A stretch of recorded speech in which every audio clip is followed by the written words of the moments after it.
वालेकुम YouTube family, welcome back to my channel novel lover. आज जो हम नावल हमने स्टार्ट किया है उसका नेक्स्ट पार्ट करेंगे। तो नावल जो था वो आप लोगों की रिक्वेस्ट पे ही अपलोड करना था, लेकिन जो नावल बताया गया था वो मुझे ठीक से मिल नहीं थे रहे।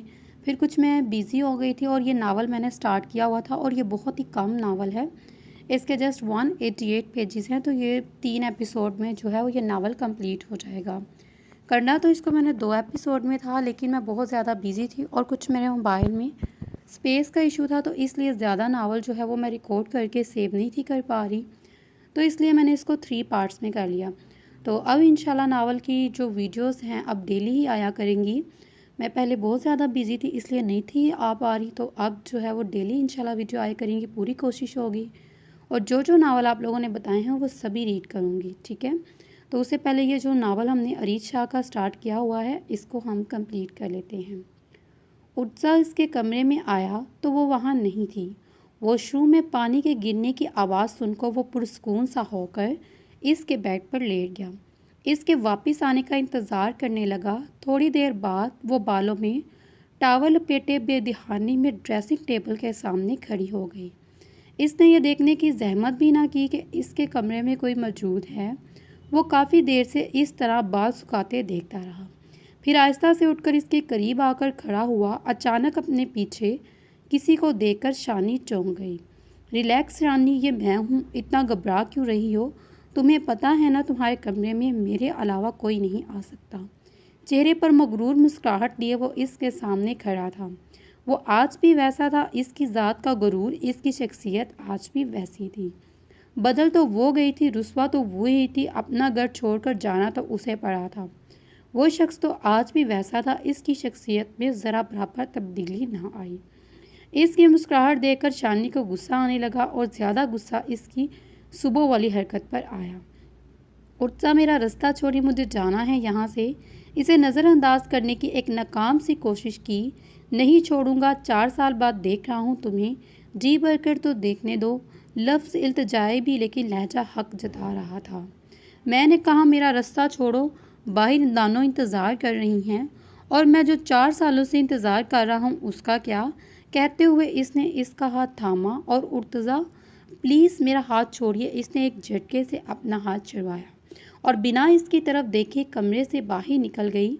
उर्तज़ा बेयकीनी से जाता हुआ देख रहा था। आज तक ऐसा नहीं हुआ था इसकी शानी इसका हाथ झटक दे, लेकिन वो जानता था वो नाराज़ है। इसने कोई छोटी सी गलती तो ना की थी। इसने अपनी शानी की जगह किसी और को दी थी। इसने अपनी मोहब्बत की तौहीन की, सज़ा का हकदार तो था, तो फिर इसे इसके अच्छे की उम्मीद क्यों लगाए हुए था? वो हक पर तभी नाराज़ होना इसका हक बनता था, जिसे मनाना इसका फ़र्ज़, और उर्तज़ा को अब अपना फ़र्ज़ निभाना था। खाने के टेबल पर भी उर्तज़ा इससे बातें करने की कोशिश करता रहा, जबकि वो नानू और मामू की बातों का जवाब देती, लेकिन इससे कोई बात भी नहीं करती। अपने आप को इस तरह से इग्नोर किए जाने पर उर्तज़ा को बहुत गुस्सा आया। कुछ कह भी नहीं सकता था, क्योंकि आज वो इसे इग्नोर कर रही थी तो इसकी वजह भी तो वो खुद ही था। खाना खाते हुए उर्तज़ा का ध्यान इसके हाथ पर गया, जहाँ इसने कभी इसे ब्रेसलेट पहनाया था, लेकिन वो आज वहाँ नहीं था।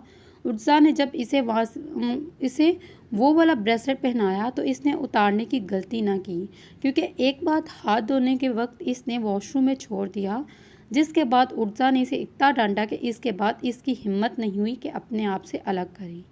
लेकिन शायद अब इसे ना उर्तज़ा का डर था और ना ही मोहब्बत की निशानी की ज़रूरत। खाना खाने के बाद एक बार फिर से अपने कमरे में चली गई। उर्तज़ा इसके कमरे में आया, फ़ोन पर मसरूफ़ थी। क्या तुम ये फ़ोन बाद में कर सकती हो? मुझे तुमसे कुछ ज़रूरी बात करनी है।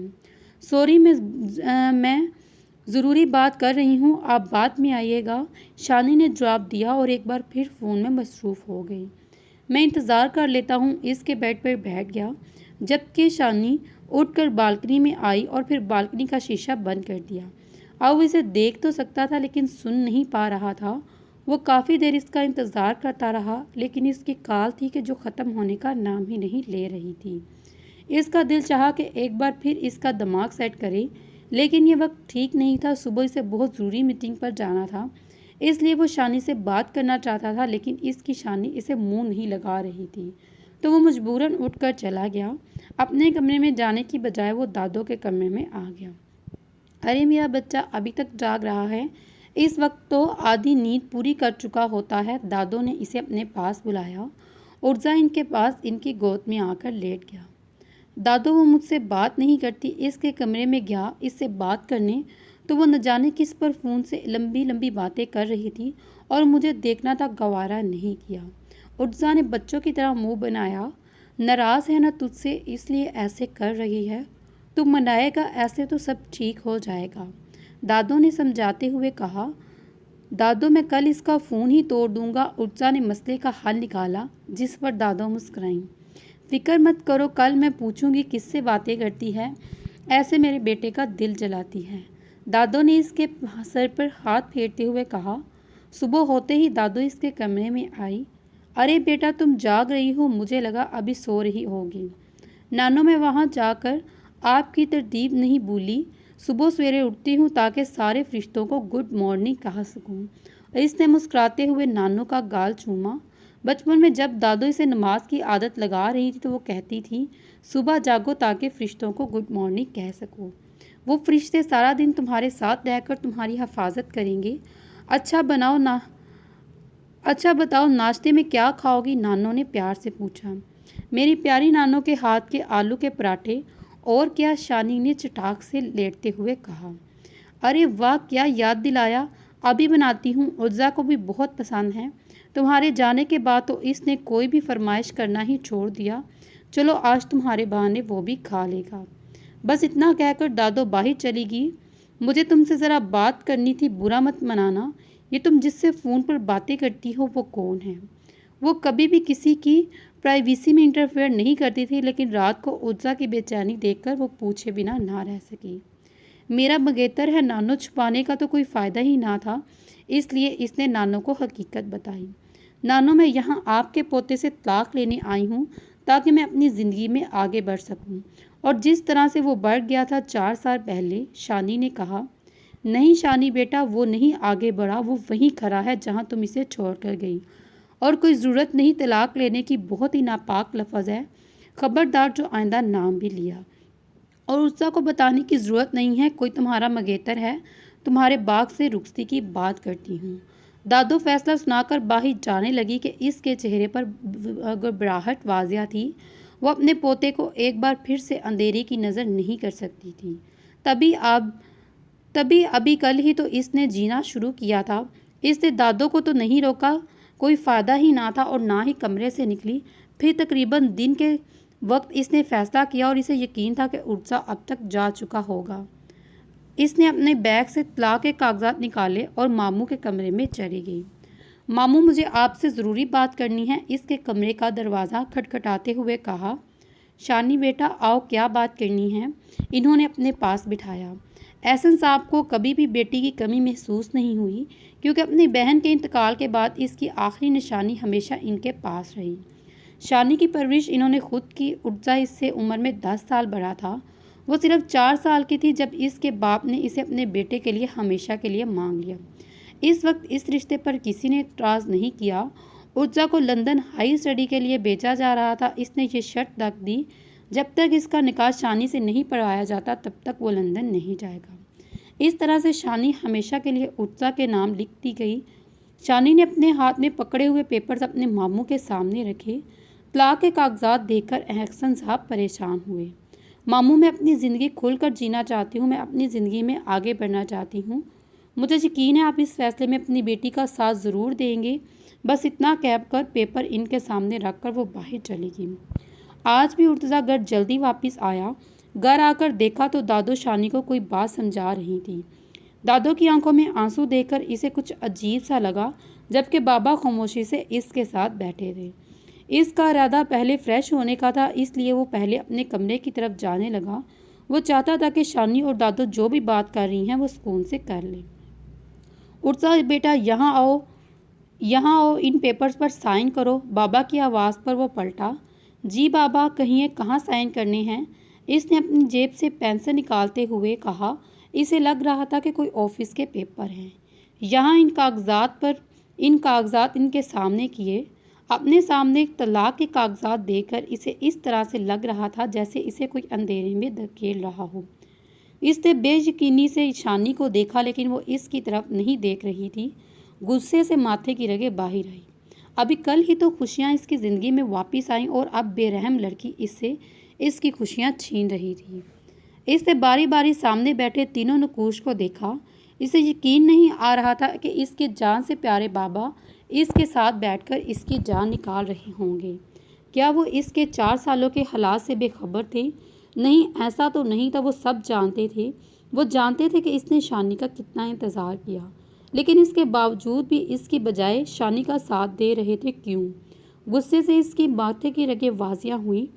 बाबा इसके सुरख चेहरे से इसका गुस्से का अंदाज़ा लगा सके थे, लेकिन वो फिर भी शानी का साथ दे रहे थे। बेटा जल्दी से साइन करो कागजात पर, बाबा ने फिर कहा। इसने गजीली नज़रों से अपने बाप को देखा जो अपने ही हाथ से अपने बेटे की जान ले रहा था। ज़िद्दी, बदतमीज़, नाफरमान तो वो बचपन से ही था। बाबा की बात सिर्फ तब मानता जब इसे अपना कोई मतलब होता। बाबा की दूसरी शादी करते हुए वो इनसे दूर हो गया था, लेकिन शानी के जाने के बाद वो एक बार फिर अपने बाबा के बहुत क्लोज हो गया। इन सब की तरफ देखा, फिर पुरस्कून होकर सोफे के साथ टेक लगाकर टेबल पर टांगे रखकर बैठ गया। बाबा ने हैरानगी से इसके 4 साल पहले वाला अंदाज देखा। फिर इसने बाबा और दादू को इग्नोर करके सीधा शानी की तरफ देखा। तो तुम यहाँ मुझसे तलाक लेने आई हो? इसके इस तरह देखने पर एक बार तो रोशाने का दिल जोर से धड़का, लेकिन ये वक्त डरने का नहीं बल्कि मुकाबले का था, और इसे अपनी खुशियों के लिए खुद ही आगे बढ़कर इस इंसान का मुकाबला करना था। तो वो फिर चुप क्यों रहती? जी हाँ, मुखसी सा जवाब आया। गुस्सा जब्त करने की वजह से इसका चेहरा मज़ीद सुर्ख हुआ। क्यों? फिर सवाल पूछा। देखो उर्तज़ा, मेरी बात सुनो, बाबा ने कुछ कहना चाहा। देखिए बाबा, आपसे बात नहीं कर रहा, मैं अपनी बीवी से बात कर रहा हूँ। प्लीज़, ये हम दोनों का पर्सनल मैटर है, आप बीच में मत बोलिए। इसके लहजे में बदतमीज़ी साफ वाजिया थी। इन 4 सालों में बाबा को कहाँ इसके इस लहजे की आदत रही। इससे इस तरह से बदतमीज़ी देखकर बाबा खामोश हो गए। हाँ, तुमसे पूछ रहा हूँ, मैं क्यों चाहती हूँ मुझसे तलाक? गुस्से से पूछा। क्योंकि मैं इस रिश्ते को नहीं निभाना चाहती। मैं अपनी ज़िंदगी से अपने तरीके से गुजारना चाहती हूँ। मैं शादी करना चाहती हूँ। इस बार शानी ने नज़र चुरा कर कहा, क्योंकि इसे लग रहा था ये बात उत्जा के सामने करना आसान है, लेकिन ऐसा नहीं है। कौन है वो जिससे तुम शादी करना चाहती हो? मैं इतनी नफरत थी कि कोई गैर मर्द भी नोट कर लेता। इससे आपको क्या मतलब नहीं होना चाहिए। आप बस मुझे इस नामी ग्रामी रिश्ते से आज़ाद करें ताकि मैं अपनी ज़िंदगी पुरसकून से गुजार सकूं। शानी ने दरबदर जवाब दिया। मुझे मतलब है। उत्साह दाढ़ते हुए सोफे से उठा और ज़ोर से हाथ में पकड़ा हुआ मोबाइल फ़ोन ज़मीन पर पटका। मुझे मतलब है मिसेस उर्तज़ा हैदर, मुझे इसका कत्ल करना है। मैं जान से मार डालूंगा इस इंसान को जो मेरे अलावा तुम्हें चाहेगा।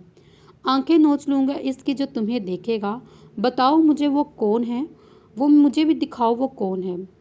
मिस्टर उर्तज़ा हैदर, मैं कोई चीज़ नहीं हूँ, इंसान हूँ, और मुझे मेरी ज़िंदगी की गुजारने का पूरा हक है। वो इसी के अंदाज में चलाई। इसकी बात सुनकर वो ज़रा मुस्कुराया। हाँ, इंसान हो, लेकिन हो तो मेरी। हाँ, तुम्हें तुम्हारी ज़िंदगी गुजारने का हक है, लेकिन वो हक अगर मैं तुम्हें दूँ तो। और अब से तुम्हें तुम्हारे सब हक हुकूक मिलेंगे।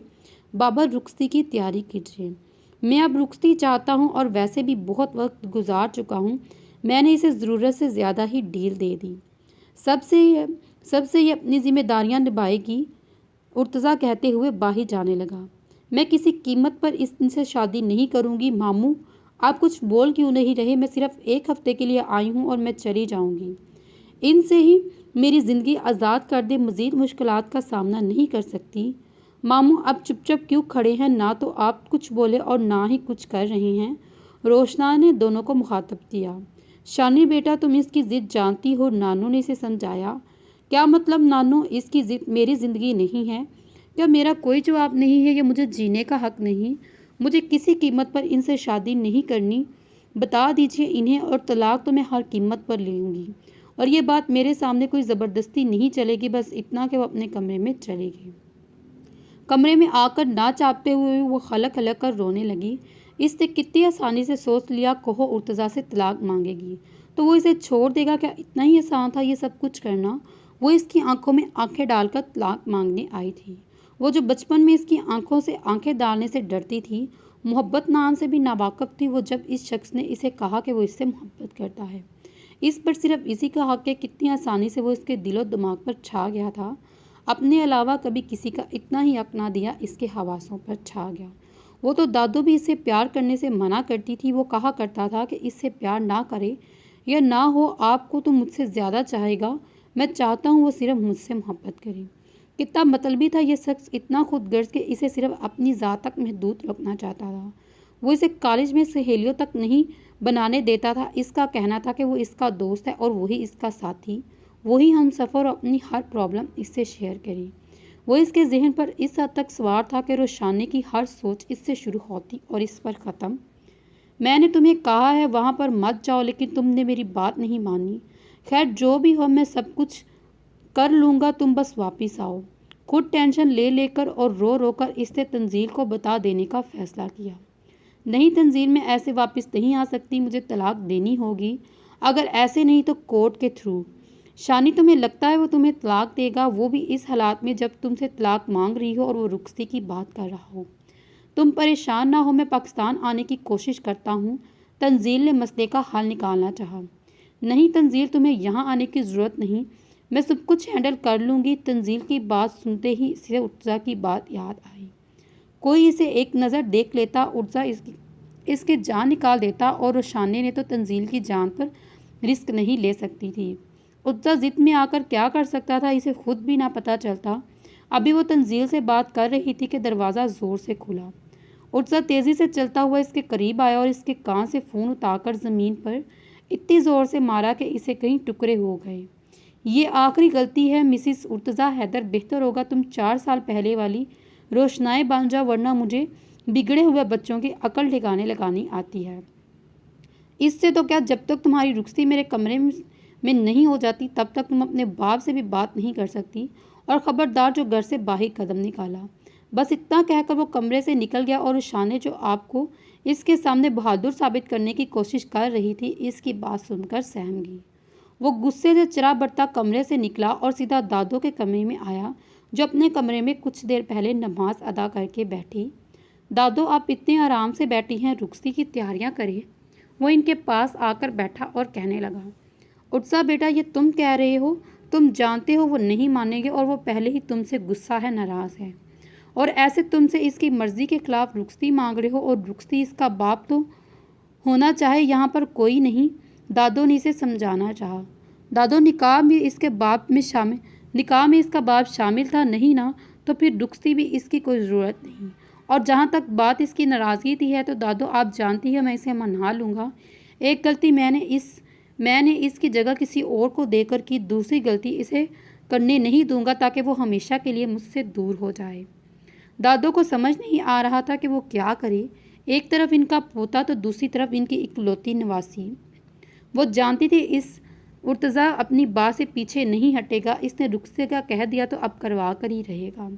यही सब सोचते हुए दादो शाने के कमरे में आई। दादो को अपने कमरे में आता देखकर भी दौड़कर इससे लिपटकर रोने लगी। नाना, वो कहता है वो मुझे जाने नहीं देगा, इसने मेरा फ़ोन तोड़ दिया। वो कहता है वो मुझे किसी से बात नहीं करने देगा, मुझे यहाँ से बाहर नहीं जाने देगा, मुझे अपनी कैदी बना कर रखना चाहता है। मैं इसीलिए यहाँ वापस नहीं आना चाहती थी, मुझे वापस जाना है। नहीं चाहते हुए मुझे इसे कुछ भी इनसे कहें, मुझे वापस जाना है, नहीं रहना मुझे इनके साथ, मुझे कोई रुखसती नहीं करनी। वो दादो के गले लगकर रोने लगी। देखो बेटा, मैंने इसे समझाने की बहुत कोशिश की, लेकिन वो मेरी बात नहीं मान रहा।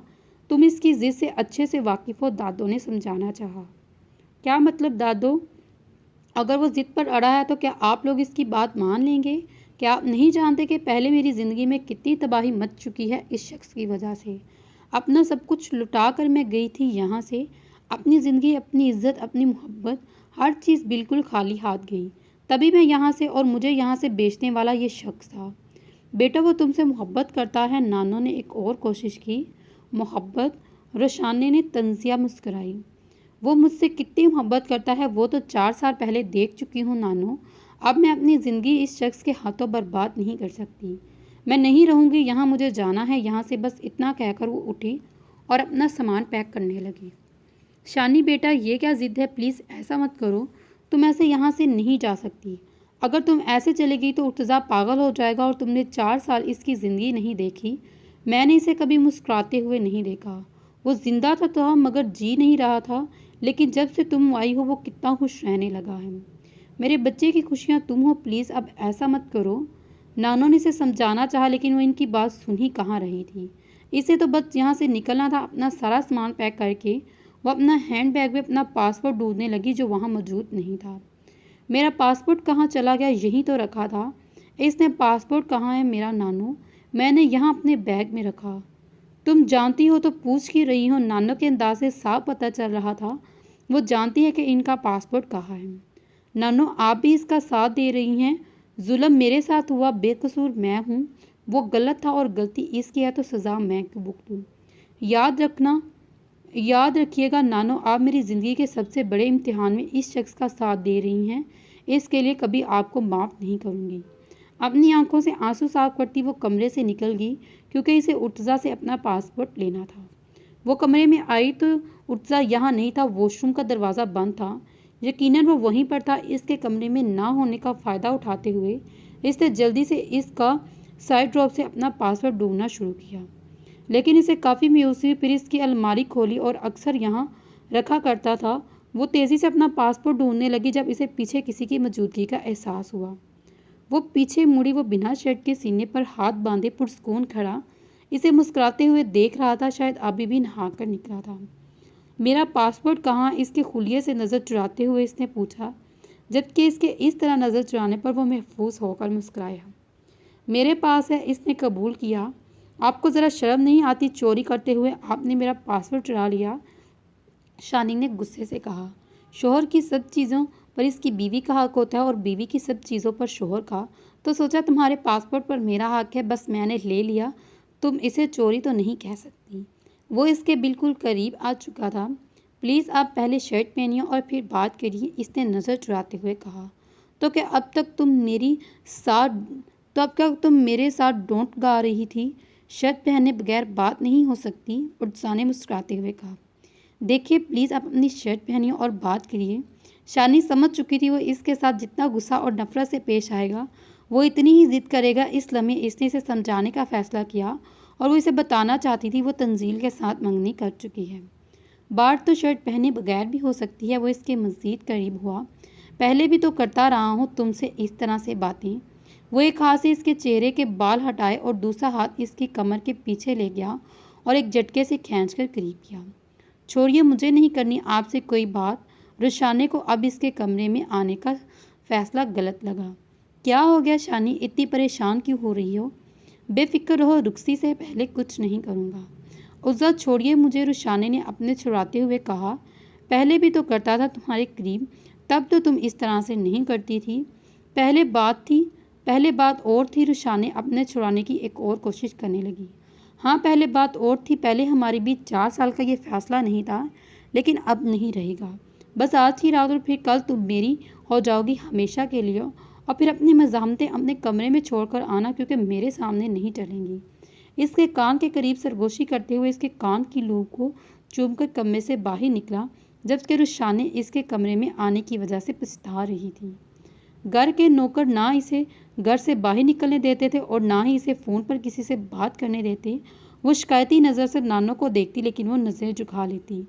वो यहाँ आकर कैद होकर रह गई। इसे यह कुछ अपने बाबा पर छोड़ देना चाहिए था, इसे यहाँ नहीं आना चाहिए था। इसे सोच भी कैसे लिया, बचपन इसकी ज़ात को अपने तक महदूद रखने वाला शख्स इसे किसी और का होने देगा।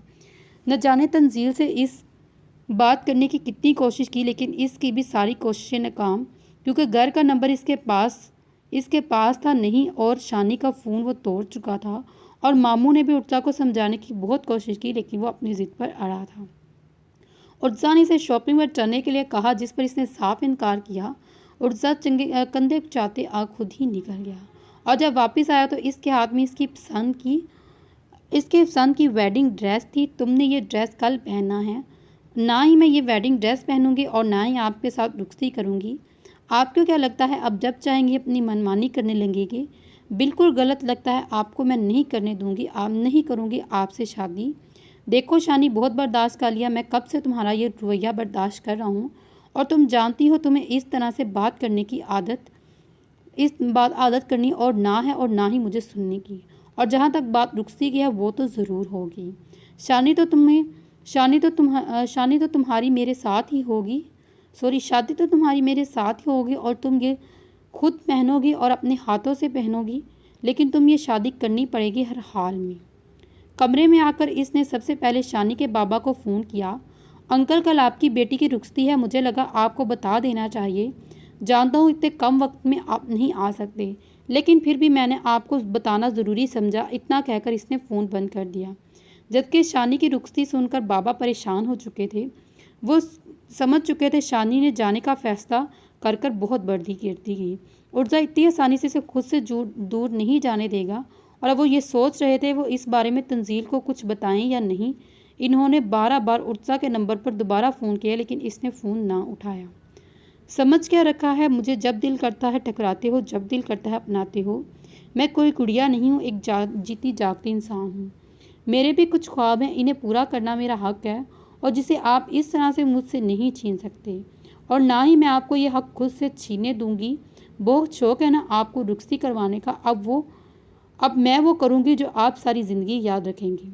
खुद से अहद करती वो उत्साह के खिलाफ प्लानिंग करने में मसरूफ़ थी, जब कोई अचानक इसके साथ आकर बेड पर बैठा। अचानक अपने साथ किसी को महसूस करके रुशाने चौंकी। मेरे ही ख्यालों में इस हद तक गुम हो के मेरे ही आने की खबर नहीं। क्या दावा था, इसे यकीन था कि वो इसी के बारे में सोच रही होगी। खुशफहमियों से बाहर निकले, मैं आपके बारे में नहीं सोच रही और ना ही आपके बारे में सोचने का इरादा रखती हूँ, रुशानी ने गुस्से से कहा। ओके फाइन, मत सोचो मेरे बारे में, लेकिन किसी और के बारे में सोचने का ख्याल अपने दिमाग से निकाल दो। वो इसी के अंदाज में बोला, मुझे मेरा पासवर्ड चाहिए, मैं वापस जाना चाहती हूँ। बहुत बड़ी गलती कर दी मैं यहाँ आकर, रुशाने ने गुस्से से कहा। हाँ, लेकिन अब तुमने गलती कर दी, अब क्या हो सकता है। अब यहाँ तक आई हो तो मेरे बेडरूम तक भी आ जाओ, जो न जाने कितने सालों से तुम्हारा मुंतज़िर है। जिस पर रुशानी का चेहरा गुस्से से सुर्ख हुआ, लेकिन फिर बोली, ना तो मुझे आपके रूम में आने का शौक़ है और ना ही आपकी ज़िंदगी और उस कार का इस कमरे में आने की तो मेरी कोई ख्वाहिश नहीं, जहाँ मुझसे पहले आप मेरे हकूक़ किसी और के साथ अदा कर चुके हों। शानी, वो एक गलती थी, उत्सा गुस्से से चिल्लाया। आपकी वो गलती मेरे दुखों का अजाला नहीं कर सकती उर्तज़ा, रुशाने इसी के अंदाज में बोली। तो मुझे एक मौका तो दो रुशाने, बिना सफाई पेश करने का मौका। तुम मुझसे सज़ा सुनना, बिना सफाई पेश किए तुम मुझे सज़ा देना चाहती हो। आपने भी तो मुझे मेरी सफाई पेश करने का कोई मौका नहीं दिया था। अगर आपको याद हो, रुशाने के आगे हाथ पराए हिसाब बेबाक किए। मुझ पर हक जताने से बेहतर होगा आप अपनी गलतियों पर गौर करें। मैं गलत हूँ, मैं गुनाहगार हूँ, कमीना हूँ, मैं धोखेबाज हूँ, बेवफा हूँ, लेकिन फिर भी तुम सिर्फ मेरी हो और हमेशा मेरी ज़िंदगी में ही रहोगी जब तक उर्जा हैदर की आखिरी सांसें चलती हैं। तुम मिर्ज़ा हैदर की ही कहलाओगी। वो कहते हुए बाहर निकल गया, जबकि रुशाने अपनी बेबसी पर रोना चाहती थी, लेकिन वो शख्स के सामने कमज़ोर नहीं पड़ना चाहती थी और अपनी आंखों में आया आंसू बेदर्दी से साफ किया और इसे इस शख्स का मुकाबला करना था। बेटा, मैंने इसे समझाने की बहुत कोशिश कर चुका हूँ, लेकिन वो अपनी ज़िद पर अड़ है। वो किसी भी हाल में तुम्हें तलाक देने पर राज़ी नहीं है। मैंने इसे रुखसती ना करने का कहा तो इसने कह दिया कि वो इसका मामला है, बीच में ना आए। एहसन साहब ने बेबसी से कहा, जो अपने बेटे की ज़िद से अच्छी तरह से वाकिफ़ थे। रुशाने जब इसको कुछ नहीं नहीं थी, तब इसने रुशाने पर अपना हक जताया और अब वो इसकी बीवी थी। अब तो पीछे हटने का सवाल ही पैदा नहीं होता और ना ही घर से बाहर जा पा रही थी और ना ही फ़ोन। कल रात इसने ये तक सोचा कि वो पुलिस केस करे। हो सकता है इस मामले में पुलिस इसकी मदद करे। इस कंडीशन में होता है जब उर्जा इसे घर से बाहर निकलने दे या फ़ोन पर किसी से बात करने दे। उर्जा ने इस पर हर किस्म की पाबंदी लगाई, जो ना चाहते हुए भी इसे माननी पड़ी। पहले वो इसके वापस आने की खुशी मना रहा था, तो अब वो अपनी शादी की खुशियों में मगन था। जबकि इसकी प्यारी नानो अपने पोते की बलाएं ले रही थी, इसकी नानो भी इसकी कोई परवाह थी और इसका साथ देने की बजाय वो इसका साथ दे रही थी, यह जानते हुए भी कि इस बार रुशाने हक पर है और उर्तज़ा गलत। आधी रात का वक्त हो चुका था। सुबह इसे उर्तज़ा के कमरे में भेजा जाने वाला था, जो वो नहीं चाहती थी, इसलिए वो आधी रात होने का इंतज़ार करने लगी। जब सब लोग सो गए, इसने बाबा और तंजील से रब्ता करने के बारे में सोचा। अपनी सोच के आयन मुताबिक तकरीबन 1 बजे के करीब कमरे से निकली तो यहाँ पर कोई ना था। सुकून का सांस लेते हुए फ़ोन तक बढ़ी। जैसे इसने फ़ोन का हाथ बढ़ाया, किसी ने इसका बाजू ज़ोर से खींचकर अपने करीब किया। क्यों कर रही हो तुम मेरे साथ ये सब कुछ शानी? सिर्फ एक मौका ही तो मांगा है मैं तुमसे। जितनी नरमी से पेश आ रहा हूँ तुम अपनी ही नरमी का नाजायज़ फ़ायदा उठा रही हो। छोड़िए मुझे, वो गुस्से से चिल्लाई। आहिस्ता बोलो शानी, इस घर में हमारे अलावा और भी रहते हैं जिनकी नींद खराब हो सकती है। और इसके कान में वो धीरे से बोला, उज़्ज़ा प्लीज़ छोड़िए मुझे। इस बार गुस्से से इल्तिजा थी। उज़्ज़ा ने फ़ौरन इसे छोड़ा। छोड़ रहा हूँ लेकिन सिर्फ अभी के लिए, कल मुझसे इस तरह की कोई उम्मीद मत रखना, नरमी से इसका गाल छूते हुए बोला, जबकि इस हरकत पर शानी सर से पाँव तक सुर्ख हो गई। इसके चेहरे पर अपनी चाहत के हसीन रंग देखते हुए उज़्ज़ा ने मोहब्बत से इसका हाथ थामा और एक बार फिर इसे कमरे में छोड़कर दरवाज़ा बाहर से लॉक कर दिया। रुशानी जो इसकी हरकत पर पहले गुस्सा थी, दरवाज़ा लॉक होने के बाद नोट ना कर पाई। जब गुस्सा थोड़ा कम हुआ तो दरवाज़ा खोलने की कोशिश करने लगी, लेकिन मायूसी के सिवा कुछ नहीं मिला। इसे तैयार करने के लिए ब्यूटिशियन आ चुकी थी, जो 4 बार इसके कमरे का दरवाज़ा खटखटा चुकी थी, लेकिन इसने दरवाज़ा ना खोलने का फैसला किया। 2 दफ़ा नानो भी इसके कमरे तक आई तो मामू भी इसके कमरे तक आए, लेकिन इसे साफ लफ्ज़ों में कह दिया वो इस तमाशे का हिस्सा नहीं बन सकती। वो ऐसा हरगिज़ नहीं होने देगी जैसा उर्तज़ा चाहता है। इसी दौरान फिर से दरवाज़ा बजा, लेकिन इस बार खटखटाने वाली ना तो ब्यूटिशियन और ना ही नानो और ना ही मामू थे। शानी दरवाज़ा खोलो नहीं तो मैं दरवाज़ा तोड़ दूंगा और तुम जानती हो मैं ऐसा करूंगा। उर्जा ने गुस्से से दरवाज़ा पीटते हुए कहा। उर्जा प्लीज़ चले जाइए यहाँ से, मैं आपको पहले ही बता चुकी हूँ जैसा आप चाहते हैं वैसा नहीं होगा। शानी तकरीबन चलाते हुए बोली, लेकिन इस वक्त इसे अपने कमरे में क्लिक की आवाज़ आई। इसने दरवाजे की तरफ देखा। दरवाज़ा खुला हुआ था, जिसकी चाबियां उर्जा के हाथ में थी। वो तेज़ी तेज़ी कदम उठाते इसकी तरफ आया। मैंने तुम्हें कितनी दफ़ा कहा है शानी, ज़िद मत करो, और ज़िद के मामले में तुमसे कहीं कदम आगी हूँ। फ़िलहाल मैं तुमसे नरमी से बात कर रहा हूँ। इस सब में गलती सिर्फ मेरी है, मगर इसका मतलब ये नहीं कि मेरी नरमी का नाजायज़ फ़ायदा उठाओ। तुम मेरी बीवी हो और मैं जो चाहता हूँ तुम्हें अपने साथ रख सकता हूँ। अगर मैं चाहता हूँ तो तुम्हें वहाँ पर भी लेने आ सकता था, लेकिन फिर भी मैंने तुम्हें वक्त दिया। मुझे यकीन था कि तुम खुद मेरे पास वापस आओगी, इसलिए मज़ीद नखरे करने की ज़रूरत नहीं। जल्दी से ये ड्रेस पहनो और वो लड़की तुम्हें तैयार करने आ रही है। तुम चाहे हो ना चाहो, लेकिन आज से तुम मेरे कमरे में ही रहोगी, मेरी बीवी बनकर। इसकी आंखों में आंखें डालते हुए वो बोला, मैं बता चुकी हूँ मैं इस तमाशे का हिस्सा नहीं बनूंगी। अपने ड्रामे और ये ड्रामे और नहीं करने मुझे आपके साथ शादी में यहाँ तलाक लेने आई हूँ और ना कि आपके साथ ज़िंदगी गुजारने। लेकिन तभी उर्जा का मजबूत हाथ इसका मुंह बंद कर गया। थप्पड़ इतना जोर के शानी बेड पर जाकर गिरी। बहुत समझा लिया तुम्हें प्यार से, तुम प्यार के काबिल नहीं हो। अगर तुम ऐसा चाहती हो तो ऐसा ही ठीक है। इसका बाजू पकड़ते हुए इसे खड़ा करते हुए इसने इसका ड्रेस उठाया और घसीटकर वॉशरूम की तरफ ले गया। तुम चाहती हो ना मैं तुम्हें अपने हाथों से तैयार करूँ तो ओके, ये मेरे लिए एक खूबसूरत तरीन तजर्बा होगा। इसका दुपट्टा खींचते हुए कहा, जिसे शानी ने मजबूती से अपने हाथ में थामा। इससे पहले शानी कभी उर्जा का ये रूप नहीं देखा था। उर्जा पहले ऐसा मत करिए। शानी का सारा गुस्सा खौफ में तब्दील हो गया। कमो जान, शर्माने की ज़रूरत नहीं, मैं तुम्हारा शोहर हूँ, मैं खुद पहन लूँगी। शानी जल्दी से बोली। Good girl. इसके गाल, जहाँ पर अभी थोड़ी देर पहले इसे थप्पड़ मारा, मोहब्बत से हाथ फेरता इसके दर पर अपनी होंठ रखकर मरहम लगाने लगा। सॉरी इसके लिए भी, इतना कहकर वो बाहर निकला। और जबकि इसकी हरकत देखते हुए शानी पूरी तरह घबराई। ब्यूटिशियन ने इसे सच में सर से पैर तक चेंज कर दिया। इसने कभी नहीं सोचा था कि वो दुल्हन बनकर इतनी खूबसूरत लगेगी। सूअर रंग के इंतहाई खूबसूरत लहंगे में वो किसी परी से कम नहीं लग रही थी। शाम 6 बजे का वक्त था जब उर्तज़ा इसके कमरे में आया और इसे देखता ही रह गया। शानी की खूबसूरती का दीवाना तो वो न जाने कितने सालों से था, लेकिन आज शानी सचमुच इसके होश उड़ा गई। वो हमेशा से कहता था कि इसकी दुल्हन दुनिया की सबसे ज़्यादा खूबसूरत दुल्हन होगी, और आज शानी के लिए वाकई दुनिया की सबसे ज़्यादा दुल्हन थी। इसने कमरे में आते ही ब्यूटिशियन के जाने को इशारा किया और आहिस्ता से कदम उठाता हुआ इसके करीब आया। और क्या ये सब कुछ मेरे लिए? उर्जा ने इसका सजा सवरा रूप देखते हुए कहा, जबकि शानी समझ ही नहीं पाई आखिर वो इसे शर्मा क्यों रही है। वो तो इसे गुस्सा होना चाहिए था, आखिर वो इसके साथ ज़बरदस्ती जो कर रहा था। लेकिन फिर इसके दिल में किसी कोने से आवाज़ आई, ये शख्स आज भी इसके दिल की दुनिया का शहंशाह है।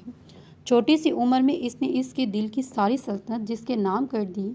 इस इस महक का इंतज़ार तो इन दिनों से किया था, लेकिन काश हालात ऐसे ना होते।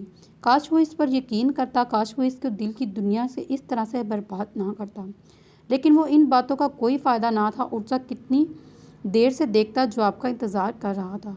कोई जवाब ना पाकर आहिस्ता से इसका हाथ थामा और बाहर लेकर जाने लगा। जब रुशाने ने कितनी देर से बाहर जाने का इंतज़ार कर रही थी, क्योंकि इसका इरादा सब मेहमानों के सामने शोर मचाकर रुखसती रोकने का था।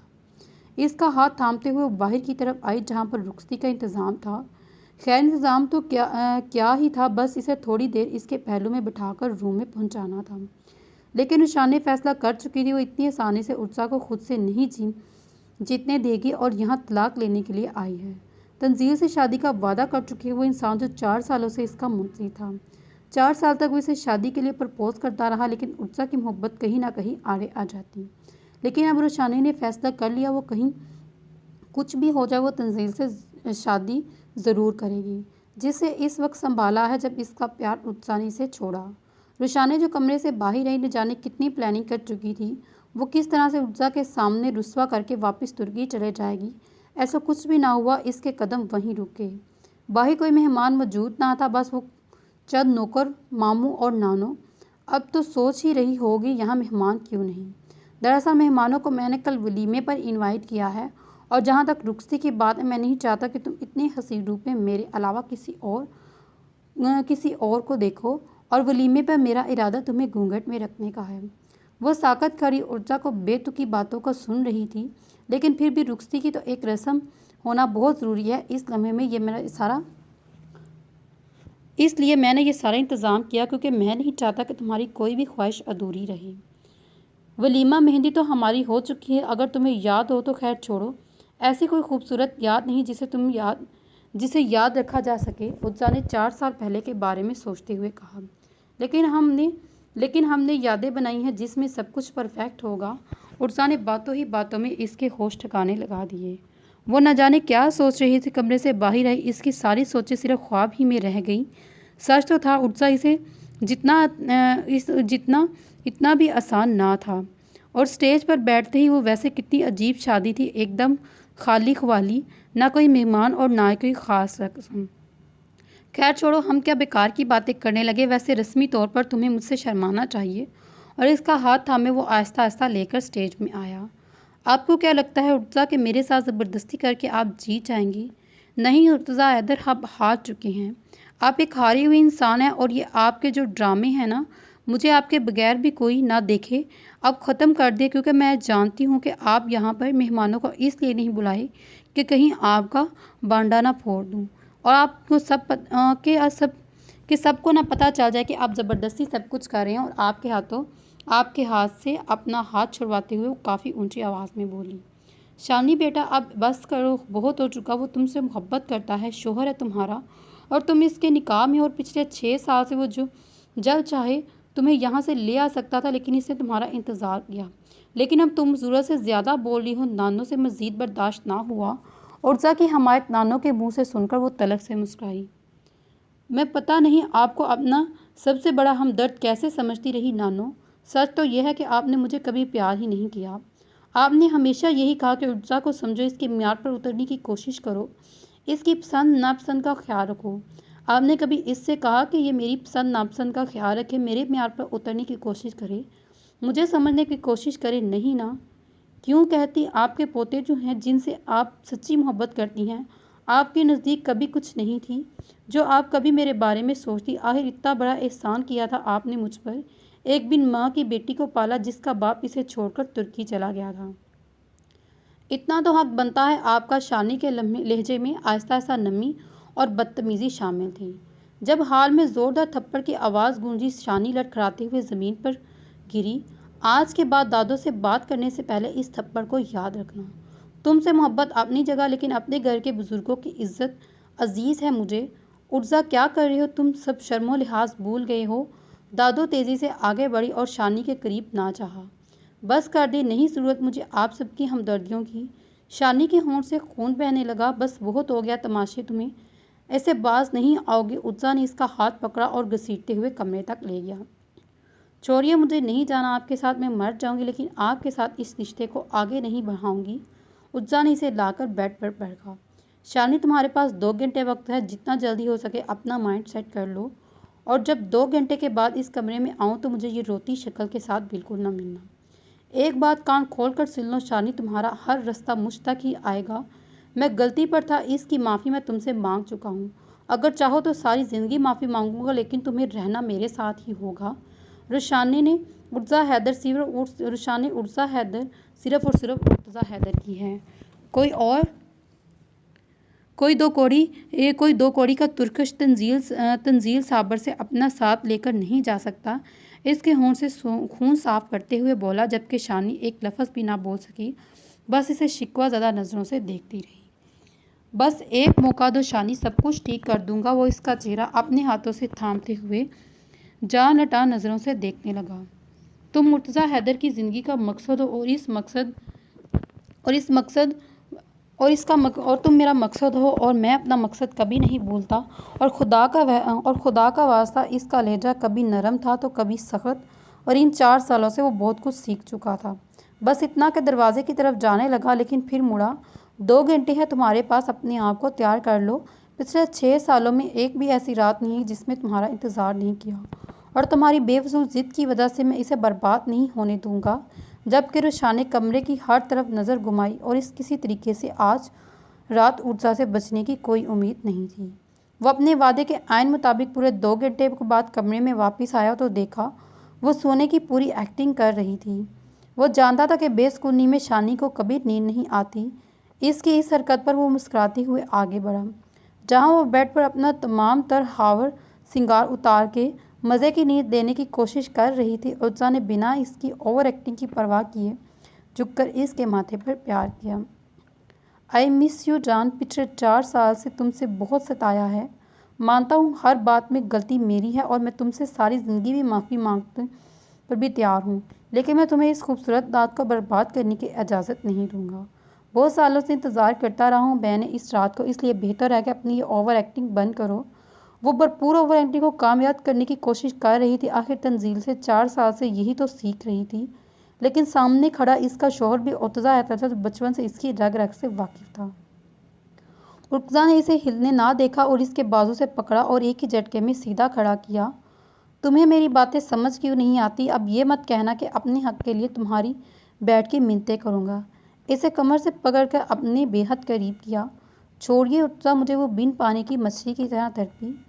तुम छोड़ो शानी, तुम छोड़ो ये बेवजह की ज़िद, और मैं जानता हूँ तुम आज भी मुझसे मोहब्बत करती हो और तुम्हारी आंखें साफ बताती हैं।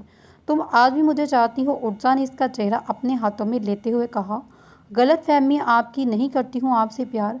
ऐसा सोच भी कैसे लिया आपसे प्यार करूँगी? आपने 4 साल पहले जो किया था मेरे साथ, मेरी मोहब्बत, मेरी चाहत, मेरा हक किसी और की झोली में डाल दिया। एक बार भी आपने मेरी तरफ देखने की गलती नहीं की। आपने मेरी आंखों के सामने मेरी दुनिया तबाह कर दी, और एक बार फिर आपने मुड़कर देखा किस हाल में। शानी तड़पते हुए बोली। शानी, मैं समझ सकता हूँ। उर्जा ने कुछ कहने की कोशिश की। मेरी बात अभी ख़त्म नहीं हुई उर्तज़ा साहब, आप नहीं समझ सकते। शानी ने चिल्लाते हुए इसकी बात काटी। एक बार भी आपने मेरे बारे में सोचें कि मैं कैसे जीऊँगी आपके बगैर? एक बारे में आपने मुझ पर यकीन नहीं किया। आपने मुझ पर यकीन नहीं किया उर्तज़ा। आप कहते हैं ना मोहब्बत यकीन है, तो मैं कैसे मान लूँ आपकी इस मोहब्बत को जिसमें यकीन ही नहीं? इस गलती को सुधार के जाऊंगी। और बेतहाशा रोते हुए शानी ने एक लफ्ज़ चबा चबा कर कहा, शानी, मुझसे गलती हुई, मैं मानता हूँ मैं बहुत बुरा हूँ। मैंने इस वक्त बहुत बुरा इंसान हूँ। मैं तुम्हारे बगैर कोई खुश नहीं रहा हूँ। हाँ, तुम्हारा हक किसी और को हो गया। गलती तुम्हारी हर चीज़ में मैंने बांट दी। हाँ, मैंने ये सब कुछ औरत को दे दिया था, लेकिन उर्जा हैदर सिर्फ तुम्हारा है। इसने आज तक अपनी मोहब्बत से गद्दारी नहीं की। वो कल भी तुम्हारा था और आज भी। और तुम नहीं जानते ये 4 साल मैंने तुम्हारे बगैर कैसे गुजारे। हर रात तड़पा हूँ और हर रात रोया हूँ। इस शानी, अब मैं तुम्हें कभी खुद से दूर नहीं जाने दूंगा। बात करते करते उर्जा की इस आंख से आंसू गिरने लगा, जो शानी को ऐसा लगा इसके दिल पर गिर रहा हो। तुम जानती हो शानी, मैं तुम्हें कभी दादों से नहीं बांट पाता तो खुद से कैसे दूर जाने देता। मुझे एक मौका दो, मैं तुम्हारे बगैर नहीं रह सकता। तुम सिर्फ मेरी और आहिस्ता आहिस्ता इसके कान में सरगोशी करने बिना इसे मज़ाहमत का मौका देते इसके बालों में मुँह छुपा लिया। 6 साल पहले कितना खुश था वो एक दूसरे के साथ, इन दोनों में कोई तीसरा इंसान ना था। इन दोनों को याद करते जाने कब तक वो बिल्कुल इसकी बाहों में कैद होकर रह गई, लेकिन जब इसे होश आया तब बहुत देर हो चुकी थी। उर्जा मुकम्मल तौर पर इसे अपना बना चुका था और वो हर लिहाज से मिसेस उर्तज़ा हैदर बन चुकी थी। और हर बार की तरह इस बार भी उर्जा इसे जीत गया और शानी हार गई। जीत के नशे में चूर उर्जा हैदर ने शानी को पा लिया। सुबह उर्जा की आंख खुली तो एक खूबसूरत सी मुस्कान इसके चेहरे पर थी, जो इसके चेहरे के नकूश को मज़ीद खूबसूरत बख्श रही थी। आज इसकी ज़िंदगी सबसे खूबसूरत सुबह थी और खूबसूरत सुबह को खूबसूरत बनाने वाली इसकी जान न जाने कहाँ थी। कमरे में हर चीज़ की तरफ नज़र घुमाए, लेकिन जिसकी तलाश इसकी नज़र मुंतज़िर थी वो कहीं ना थी। न जाने कहाँ चली गई थी सुबह ही सुबह ये लड़की। उर्जा को इस वक्त इसे देखने की बेताबी थी, जो कल तक बेतहाशा नफरत का इजहार करती रही और आज यकीनन इससे शर्माती होगी। रात को बिना मज़ाहमत किस तरह से इसने उर्जा को अपने आप सौंपा था, इसे सोचते हुए उर्जा के चेहरे पर मुस्कुराहट थी। वो जानता था वो इसे सोच रहा था और इतना ही वो इसे सोच रहा था और याद कर रहा था। उर्जा जल्दी से बेड से उठा और फ्रेश होने चला गया। फ्रेश होकर वापस आया तो कमरे से बाहर जाने लगा। शानी को देखने की जितनी जल्दी थी तभी इतना ही इस पर गुस्सा भी कि शादी की पहली सुबह वो कहाँ चलेगी। दादों के मुताबिक ये इनके रूल्स के ख़िलाफ़ था और इनका कहना था कि दूल्हा और दुल्हन की पहली सुबह एक साथ बाहर आते हैं ताकि आगे भी ज़िंदगी का हर कदम साथ हो, और जबकि यहाँ शानी मैडम खुद ही अकेली छोड़कर चलेगी। उर्जा इसे ढूंढता हुआ बाहर आया। इसके खुशबाज चेहरे को देखते हुए दादों ने इसकी नज़र उतारी, जो न जाने कितने सालों से इसकी खुशी देखने को तरस थी। मेरी बीवी कहाँ है? अलग ही अंदाज में पूछा। इसके लहजे से झलकता हुआ गुरूर और हक को दादों को मुस्कुराते हुए मजबूर कर दिया। अब कहाँ जाना है इसने? वहाँ बाहर बैठी है, हमसे नाराज़ बात भी नहीं कर रही। दादों ने उदास लहजे में कहा। अब तक नाराज़ है आपसे? उर्जा ने हैरान होकर पूछा। हाँ, क्या तुमसे नाराज़ नहीं है? वो दादों ने पूछा। नहीं, मैंने तो रात इसे मना लिया, उर्जा ने शरारत से कहा। माशाल्लाह, ये तो बहुत अच्छी बात है। जाओ, तुमने मना लिया तो इसे अंदर लेकर आओ, नाश्ता करवाओ। लेकिन मेरी किसी बात का जवाब नहीं दे रही, हत्ता कि मेरी तरफ देख भी नहीं रही। दादों ने उदासी से कहा। अच्छा, आप फिक्र ना करें, आप नाश्ता लगवाएं। इन्हें माथे पर बोसा देते हुए वो बाहर की तरफ आया और जहाँ इसकी जहाँ अकेली बैठी मौसम एंजॉय कर रही थी, वो बिना आवाज़ पैदा किए इसके करीब आया और पीछे से झुककर इसके गाल पर बोसा दिया। इसकी अचानक इस हरकत पर शानी करंट खाकर खड़ी हुई, जबकि इसकी इस तरह से घबराने पर उर्जा का कहका बेसाख्ता लगा। क्या हो गया है? इस तरह से क्यों घबरा रही हो? मेरे अलावा कोई नहीं हो सकता, मेरे अलावा कोई इस तरह की गुस्ताखी नहीं कर सकता। उर्जा मुस्कुराते हुए आगे बढ़ा, जबकि शानी ने अपने पास आते देख अपनी राह बदली और अंदर की जानिब जाने लगी। जब उर्जा ने इसे जाते देखा तो इसका हाथ पकड़ा और अपने करीब किया। अब इस फरार का क्या मतलब निकालूं मैं? इसके बालों से कैचर निकालते हुए कहा, जबकि इस हरकत पर शानी के सारे बाल इसकी कमर पर बिखर गए। क्या मसला है आपके साथ? शानी ने गुस्सा दिखाने की नाकाम कोशिश की, जबकि उर्जा इसके चेहरे पर शर्मो हया से महफूज हो रहा था।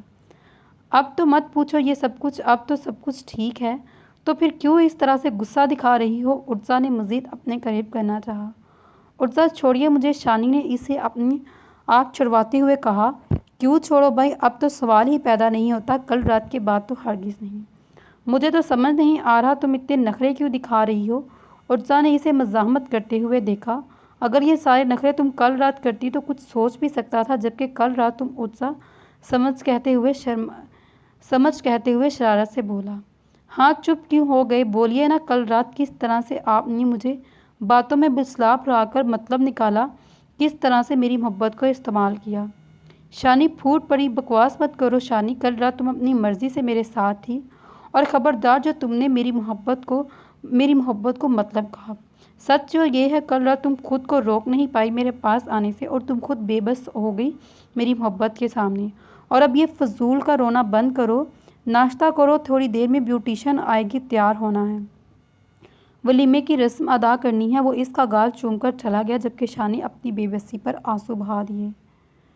शानी बिना नाश्ता किए कमरे में चली गई और अपनी कमरे की तरफ जा रही थी, जब पीछे से उर्जा ने इसका उर्जा ने इसे आवाज़ दी, क्या तुम्हें बार बार बताना पड़ेगा? तुम्हारी रुखसती हो चुकी है और अब तुम्हारा कमरा वो नहीं बल्कि ये है।